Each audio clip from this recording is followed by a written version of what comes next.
Welcome to another episode of Field Phone Ops. Today we're going to do something a little bit differently. We're going to look at field phones and cave rescue operations. I received some basic emails and some text messages from some cave rescue folks who had questions about field phones. And so I sat down and thought about it. So I put together this little briefing right here that talks about different field phones and how they could be used in cave rescue, comparing them. The first part is an actual, like a little data sheet on each of the phones you can go through. There's no audio. You can go through and look at it. Following that, there's an actual description where I actually got them out on the patio set up on a table so you can actually look at them and see how they actually compare in size in that. And then at the very end, if any of you people, cave rescue people, have any questions about anything about field phones or anything, please contact me at the email on the last slide. So sit back and here we go. I hope everyone learned something.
Okay, today we're going to be looking at field phones that may have applications for cave rescue uses.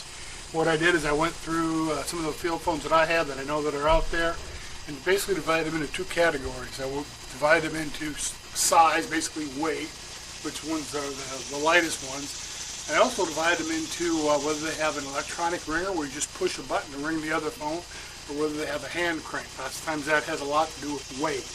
So basically this is what I came up with right here, and we all know the first one. This is the TP6N Norwegian made. These are probably the gold standard for cave rescue. This one does have the handset modified, so the push to talk works and you can hear all the time. You used to have to be, some of them you have to squeeze the handset the entire time you want to use it, because that's how it's set up. This is it right here. You can see weight of it. It's about 3.5 pounds with 3 D-cell batteries in it. There is a way to use the battery adapters and use AA batteries instead of D cells. It cuts the weight, but when you use AA's, you just take a little bit of life off the batteries. They don't quite last as long. Also, the only problem I really have with this one is lots of times the ring generator in these don't have enough power to ring any of these other phones on here. They'll ring another TP6, but they won't ring like one of these other phones. Where all these other phones here will cause this to ring. Okay. Next phone in line, I try to do this weight-wise, so slide this over here, is an FT602. This is it right here. It's made in Germany, weighs about 4 pounds, 4 pounds 6 ounces. Pretty easy to use. The only issue with this one is it doesn't have a case or any attachments on it to connect straps to carry it. Now this one, the TP6, can be used out of the case if you really wanted to. So this one has no case. It'll work with all the other phones here. Uses 3 D-cell batteries. Same applies to this. If you would want to take this and cut down a little bit of weight, you could get rid of the D-cell batteries and run AA's with the adapters. But like I said, it's going to cut your usage time. Also, like all the other push-to-talk ones, they use batteries a lot faster because every time you push the ringer, button to ring the phone on the other end, it's got to generate that ringing current that sends out in voltage, so it eats into that. Okay, after that, we'll keep going in weight-wise. The next one is this one. This is a British PTC604. This is built for British military. It weighs roughly about 4 pounds 11 ounces. Push-to-talk handset. Field wire uses 4 D cells. Same applies to this. If you wanted to take and reduce the weight of it, you could put the D-cell adapters in it. This one does have rings and clips on it, so you can take it out. The case it comes with is right here. This is the case. I'll get it out. The actual case it comes with right there. You can actually remove these straps and clip them on the D-rings on this, and you can carry it around like this. This one got a real powerful ringer. It'll ring all the phones here plus each other. It's a pretty good phone. We'll go ahead and move on to the next one. After this, we're getting into the FTF50. And the reason I did it like this is so everybody can get an idea, or you can get a size comparison of how they compare size-wise with the TP6N. This is a Swiss-made phone. Uses a single D-cell battery. Push-to-talk. It's got a hand crank on it. Weighs in about 5 pounds, 7 ounces. It's got interesting clamps on here for the field wire. You don't have to thread it into a little hole or anything inside the binding post. You just stick it inside there and squeeze those tight and it'll clamp it in place. These used to be pretty prolific on the internet. You could find them. I mean, about 10 years ago, you could probably buy a case of these, which would be 12 phones, for probably about $250, which is a pretty darn good bet, and most of them all work. Like I said, it's got the hand crank magneto, so that's the type of phone it is. It'll work with all these other phones here. Next, weight-wise, is this. This is a Russian or a Soviet Union TA57. This one uses a 9-volt battery. It's a little bit difficult to open. 9-volt battery or a battery adapter, which you can print and put inside there. A handset right here with a push-to-talk on it. Can be used inside the case, so you can actually take this out. Put the handset right there. The field wire would come in right on this end right here, go to the binding post, and you can operate it just like this. It'll work with all these other phones that are on here. You slide it out of the way. Next, after the TA57 weighs about 5 pounds. TAP77. This is another Warsaw pack. This one actually came from the Bulgarians. Right here. Get some of this stuff out of the way. Similar, it opens like this. Handset right there. It too, binding post. Can be used with the cover closed. It fits the handset or the handset cord, and the field wire fits the little gasket right there. You can close it and run. It comes with carry straps. It's hand cranked. It works with all these phones here. Also uses a 9-volt battery with some alligator clips on it to clip on some spots. It's a pretty good phone. It's pretty reliable. I haven't had any problems with them. Next is the PTC 405. This one's a little bit bigger, but I included this one because it's a push to ring. These are developed by the British. And that's it right there. Binding posts go right here. Handset with push to talk. How you send a ring signal. It rings all the phones out that we have out here. Uses 3 D-cell batteries. Only problem with it, start getting up, this is about 7 pounds. I know weight becomes an issue when you're having to carry stuff around, especially if you're crawling or sliding down going down a rope into a cave or something, that may become an issue. Put it back here. After that one, we have, this is a Romanian field phone. This is a TC72. This is a fairly compact phone. It's can be used like this. Handset cord will go there like this. Field phone, or excuse me, the field wire fits right in the front like that. You close it up, and that's how you use it. It's got clips on it, so you can carry it with the straps. You can take a US or any kind of strap with some snap hooks on it, carry it around. Weighs about 7 pounds, 5 ounces, and runs on 3 D-cell batteries. It's a fairly decent phone. It'll talk to all these other phones here. Next and final is this. This is not really a phone. It's part of a radio remoting system. This would be the remote end where you would sit at, and the radio would be on the other end. And the reason I included this is because it works in a telephone mode, and they're almost indestructible. And they have a hand crank ringer on it, and they'll work with all the phones on here. You have to get a handset separately. They've got clips on it. You can put a snap swivel and a case on it. It works on 2 D-cell batteries. And the other reason I did it, these, you can probably get a full setup for less than $100, which means you have to order this and you have to order these separately. And a handset like this is going to cost you roughly $35 to $50. So that's why I put them on here. Like I said, you can see size-wise, compare them to a TP6N to get an idea of exactly what's going on.